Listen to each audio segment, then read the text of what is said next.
चलिए मित्रों, देर न करते हुए कथा को आगे बढ़ाते हैं। सपना के पिताजी तुरंत ही टेबल के ऊपर पड़ी हुई वह पुस्तक के पन्नों को पलटने लगे। जिन दो घरों से एक मुट्ठी चावल लेना बाकी था, उनमें से एक तो वो खुद था, और जो दूसरा अब तक बाकी था, बस उनका नाम देखना था।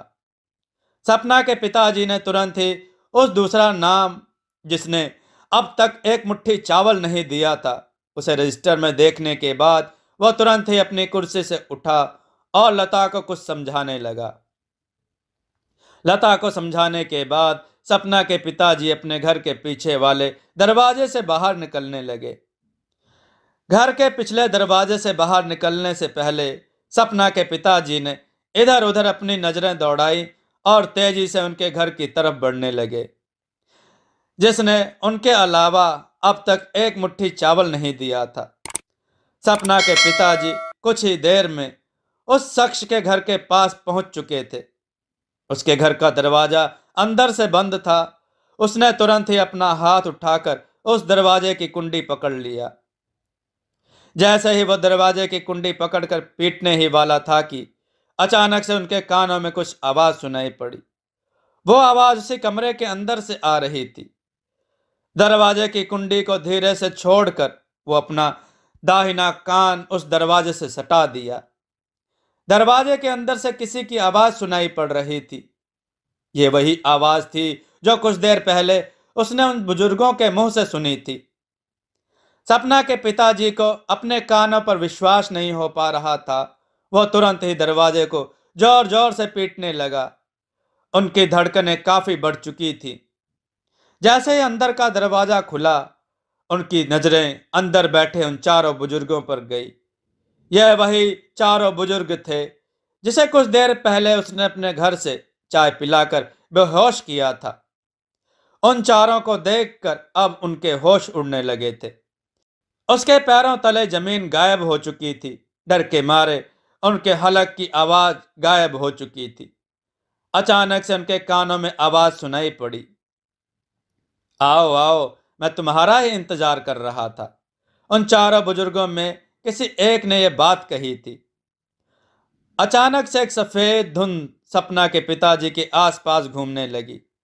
वो सफेद धुंध उनके 3 चक्कर काटने के बाद गायब हो गई। सपना के पिताजी चुपचाप उस घर के अंदर प्रवेश कर गए। उनके घर के अंदर प्रवेश करते ही उस घर का दरवाजा अपने आप अंदर से बंद हो गया।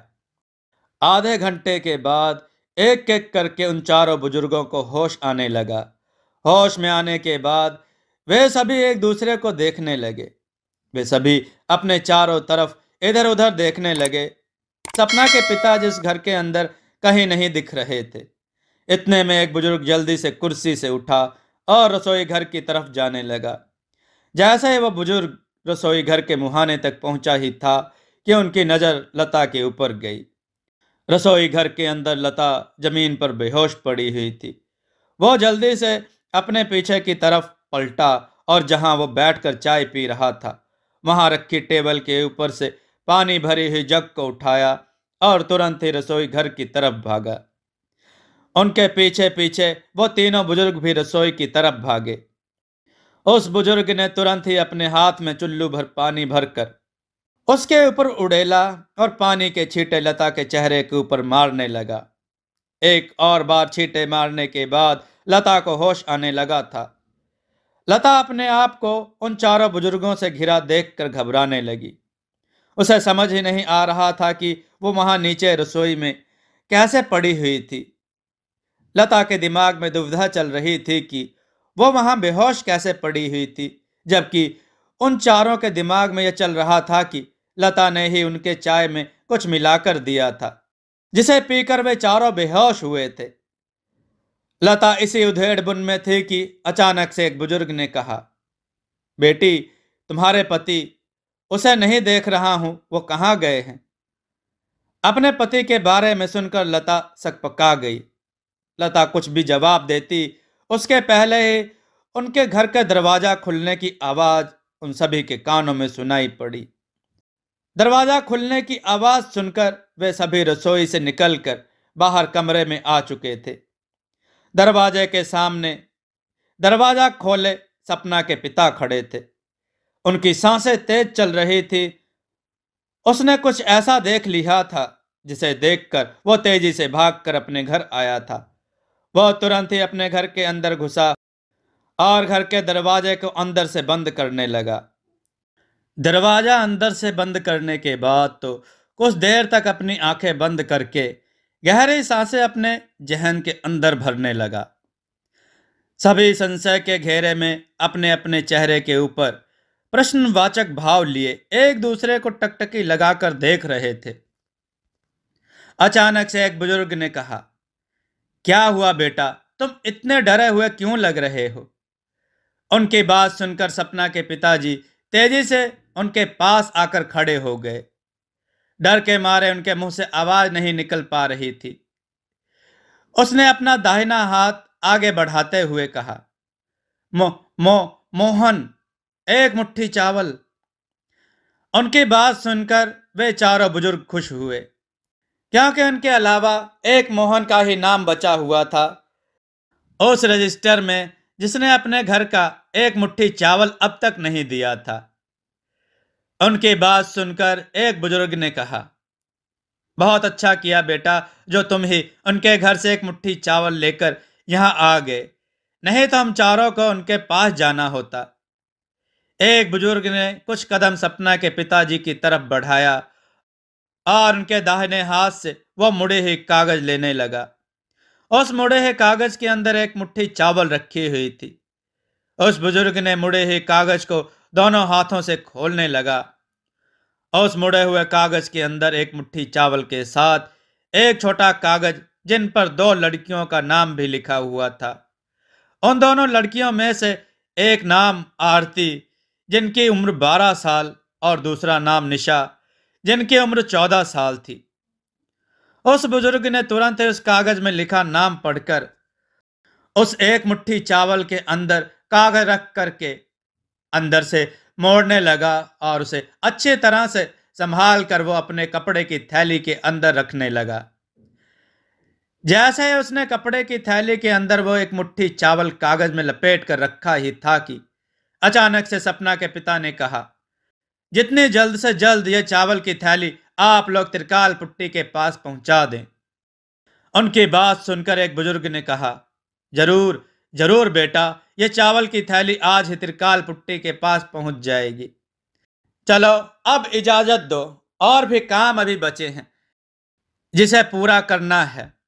ये बोलकर उन बुजुर्गों ने अपने कंधे के ऊपर टांगने को चावल की थैली को उठाने लगे। सपना के पिता की बातों में वे चारों बुजुर्ग और उनकी पत्नी लता इस कदर खो चुके थे कि अब उन्हें यह भी पूछना याद नहीं रहा कि वे चारों चाय पीकर बेहोश कैसे हुए थे, और साथ ही साथ उनकी पत्नी लता रसोई घर में बेहोश होकर नीचे कैसे पड़ी हुई थी। जैसे वे चारों उनके घर से निकल ही रहे थे कि अचानक से सपना के पिता ने पीछे से कहा, अगर आप लोगों की इजाजत हो तो क्या मैं भी त्रिकाल पुट्टी के पास चावल की थैली पहुंचाने जा सकता हूं? उनकी बात सुनकर वे चारों रुक गए और पीछे की तरफ पलटने लगे। लता मन ही मन यह सोचकर परेशान होने लगी कि एक तो पहले से ही आफत बनी हुई है और ये अब उस तांत्रिक त्रिकाल पुट्टी के पास जाने की मांग क्यों कर रहे हैं। लता ने तुरंत ही अपने पति से कहा, अब आप वहां जाने की जिद क्यों कर रहे हैं, जब वो तांत्रिक बाबा त्रिकाल पुट्टी कल शाम बैजापुर गांव में आ ही रहे हैं, तो फिर यहीं उनसे सबकी भेंट हो जाएगी। लेकिन सपना के पिता के ऊपर कुछ अलग ही धुन सवार थी। वह अपनी पत्नी की बातें सुन ही नहीं रहा था। अंत में उनके जिद की वजह से वे चारों बुजुर्ग अपने साथ उनको भी त्रिकाल पुट्टी के पास ले जाने के लिए तैयार हो गए। इतने में एक बुजुर्ग ने कहा, ठीक है बेटा, आज रात्रि 8 बजे चावल की थैली त्रिकाल पुट्टी के पास लेकर जाना है। ठीक शाम 7 बजे तुम चौपाल के पास पहुंच जाना। वहीं से हम पांचों त्रिकाल पुट्टी के पास चलेंगे। उनकी बातें सुनकर सपना के पिता के चेहरे के ऊपर एक कुटिल मुस्कान तैरने लगी। जैसे ही वे चारों बुजुर्ग उनके घर से बाहर निकलकर बाहर गए ही थे कि अचानक से सपना के पिता ने तुरंत ही अपने घर का दरवाजा बंद कर दिया। दरवाजा बंद करने के बाद उसने तुरंत ही अपनी पत्नी लता को अपने रसोई घर में लेकर जाने लगा। रसोई घर में लता अचंभित होकर अपने पति का चेहरा देख रही थी। उसके बाद उसके पति ने जो बात बताई उसे सुनकर लता के होश उड़ने लगे थे। उसने अपने पॉकेट से एक मुड़ा हुआ कागज निकाला और अपने पत्नी के हाथ में देते हुए कहा, यह रहा एक मुट्ठी चावल मोहन के घर का। तो फिर उसने उन बुजुर्गों को किसके घर का चावल दिया था? तो फिर आपने उन बुजुर्गों को किसके घर का चावल दिया था? लता अपने चेहरे पर प्रश्नवाचक भाव लिए यह बात पूछी। मित्रों, कथा बहुत ही रोचक है। आगे की कथा सुनने के लिए देववाणी चैनल के साथ बने रहे मित्रों। कथाओं को लाइक करें जिससे हमारा उत्साह बढ़ता है। दोस्तों, आपको यह कथा कैसी लगी अपने विचार और सुझाव कमेंट में जरूर दें। हमारी कथाओं को लाइक करें, हमारे चैनल को सब्सक्राइब करना न भूलें। हमारी कथाओं को शेयर जरूर करें जिससे लोगों को अच्छा ज्ञान प्राप्त हो। जय श्री राम भक्तों।